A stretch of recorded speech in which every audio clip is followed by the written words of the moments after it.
తెలుగు వారి #1 choice Telugu matrimony.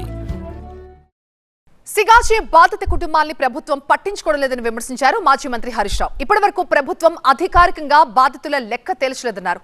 ఘటనకు సంబంధించి బాధ్యులపై చర్యలు ఎందుకు తీసుకోవడం లేదని ప్రశ్నించారు. బాధితులతో పాటుగా మిస్ అయిన వారి కుటుంబాలకు కూడా పరిహారం ఇవ్వాలంటూ డిమాండ్ చేశారు హరీష్ రావు. మెల్లమెల్లగా వస్తే ఊకే తిరగద్దు అని మమ్మల్ని బాధ్యతారహితంగా సమాధానాలు ఇస్తున్నారు.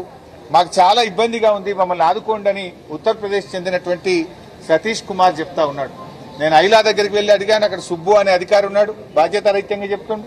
అడిషనల్ కలెక్టర్ని కలిసాం, ఎవరిని కలవాలో మాకు అర్థమైతలేదు, ఎవరు బాధ్యత తీసుకోవడం లేదు, మమ్మల్ని ఆదుకోండి అని చెప్పి మా దృష్టికి తెచ్చారు. ఇంకా బాధ కలిగేది ఏంటంటే అసలు మరణించిన వాళ్ళెందరూ, క్షతగాత్రులు ఎందరు అనే సమాచారం అధికారికంగా ఈ రోజు వరకు ప్రకటించలే. కరెక్ట్ లెక్క ఎందరు చనిపోయినరు, ఎందరు తీవ్రంగా గాయపడ్డారు, ఎందరు తక్కువగా గాయపడ్డారు, ఆ వివరాలే ఈ రోజు వరకు అఫీషియల్ గా చెప్పట్లేదు. ఇంతవరకు ₹1 ఇవ్వలేదు. కంపెనీ వాళ్ళు కూడా ఒక స్టేట్మెంట్ ఇచ్చారు, 15 రోజుల్లో చనిపోయిన కుటుంబాలకు ₹1 ఇస్తామని కంపెనీ కూడా ప్రెస్ రిలీజ్ ఇచ్చింది. కంపెనీ చెప్పిన దానికి దిక్కు లేదు, ముఖ్యమంత్రి చెప్పిన దానికి దిక్కులేని పరిస్థితి ఏర్పడ్డది.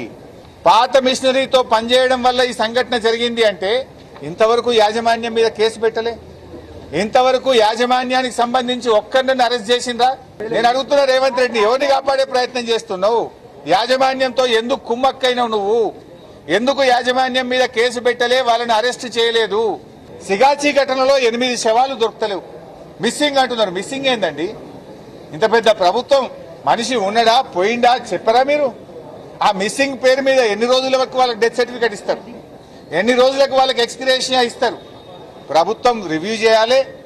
మిస్సింగ్ అయినా చనిపోయినా 54 మందికి తక్షణమే ₹1 ఇవ్వాలని మేము డిమాండ్ చేస్తున్నాం. ఈ ప్రమాద ఘటనకు కారణాలు ఏందో చెప్పిందా? Why this blast has been done? ఈ బ్లాస్ట్ ఎందుకు జరిగింది, దీనికి గల కారణాలు ఏందో ప్రభుత్వం చెప్పదు. హై లెవెల్ కమిటీ చేస్తా అన్నాడు, ఏడవైంది ఆ కమిటీ రిపోర్టు? అందులో ఏమున్నది సీక్రెటు? నెల రోజులైన తర్వాత హై లెవెల్ కమిటీ రిపోర్ట్ బయటకు రాదా? ప్రమాద ఘటనకు జరిగిన కారణాలు కూడా బయటకు రావా? తెలుగు వారి #1 చాయిస్ తెలుగు మ్యాట్రిమోనీ.